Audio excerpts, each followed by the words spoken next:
امام ابو حنیفہ رحمۃ اللہ علیہ ان کی عیادت کر کے جب باہر نکلے تو کہنے لگے اگر یہ جوان مر گیا تو اپنے پیچھے اس زمین پر اپنے سے زیادہ بڑا فقیہ چھوڑ کر نہ جائے گا۔ امام ابو حنیفہ کے بعد 16 سال تک یہ بھی اپنے مدرسے کی روایات کے مطابق حکومت سے بے تعلق رہے۔ اس دوران میں انہوں نے اپنے استاد کی علمی تعلیمی کام کو جاری رکھا اور اس کے ساتھ ساتھ ایک اہم خدمت یہ انجام دی تھی کہ قانون کے اکثر بیشتر شعبوں کے متعلق الگ الگ کتابیں مرتب کر دیں، جس میں امام ابو حنیفہ رحمۃ اللہ علیہ کی مجلس کے فیصلے خود اپنے اقوال باقاعدہ منظم کر دیے۔ یہ کتابیں جب ملک میں پھیلیں تو نہ صرف یہ کہ عام علمی حلقوں کو انہوں نے متاثر کیا بلکہ عدالتوں اور تمام سرکاری محکموں سے تعلق رکھنے والے لوگوں کی رائے میں بھی فقہ حنفی کے حق میں راہ ہموار کر دی، کیونکہ اس وقت کوئی دوسرا مرتب منظم قانون ذخیرہ ایسا موجود نہ تھا جو ان کی ضرورت اس طرح پوری کرتا۔ امام مالک کی الموطا اگرچہ جلد ہی میدان میں آ گئی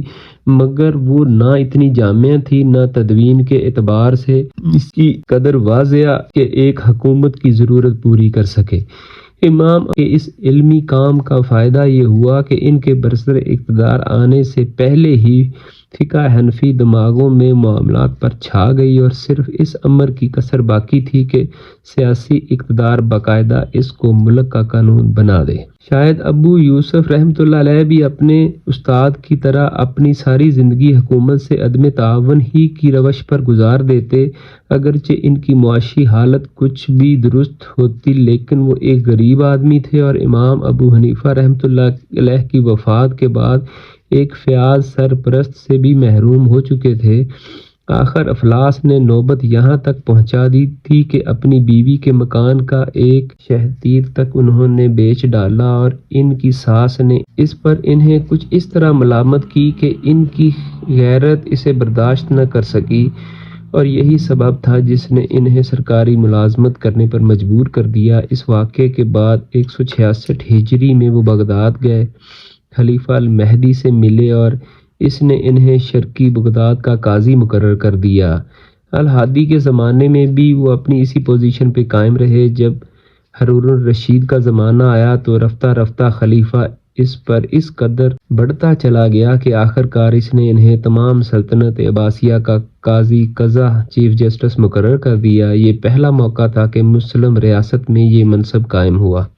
اس سے پہلے کوئی شخص خلافت راشدہ یا اموی اور عباسی سلطنتوں میں چیف جسٹس نہیں بنایا گیا تھا، اور یہ منصب جس پر امام ابو یوسف رحمۃ اللہ علیہ مامور کیے گئے موجودہ زمانے کے تصور کے مطابق محض عدالت عالیہ کے حاکم اعلیٰ کا نہ تھا بلکہ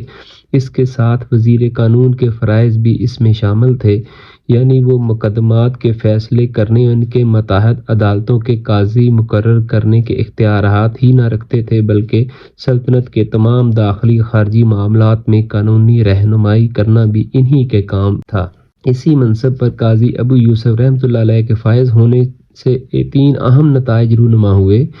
ایک یہ کہ ان کو محض ایک حلقہ درس یا گوشہ تصنیف یا تالیف میں بیٹھ کر علمی کام کرنے والوں کی یہ نسبت بہت زیادہ وسیع دائرہ عمل بہم پہنچ گیا، جہاں اس وقت کی سب سے بڑی سلطنت کے معاملات سے براہ راست جملہ سابقہ درپیش تھا۔ اس حیثیت میں انہیں فقہ حنفی کو واقعی حالات منطبق کر کے اسے زیادہ سے زیادہ ایک عملی نظام قانون بنانے کا موقع مل گیا۔ دوسرا یہ کہ تمام ممالک میں قاضیوں کا ازل و نسب چونکہ انہی سے متعلق تھا، اس لیے حنفی مدرسہ قانون سے تعلق رکھنے والے لوگ مملکت کے بیشتر علاقوں میں قاضی مقرر ہوئے اور ان کے ذریعے فقہ حنفی آپ سے آپ ملک کا قانون بن گئی۔ تیسرا یہ کہ انہوں نے اپنے زبردست اخلاقی اور علمی اثر سے مسلم مملکت کو جو اموی دور سے ایک طرح کی بے آئینی اور بادشاہوں کے مطلق العنافی کے ڈھنگ پر چل رہی تھی، بڑے حد تک آئین کا پابند بنا دیا اور اسے ایک کتاب آئین پر مرتب کر کے دی جو خوش قسمتی سے آج بھی کتاب الخراج کی صورت میں ہمارے پاس موجود ہے۔ یہ تھا امام ابو یوسف رحمۃ اللہ علیہ کا ابتدائیہ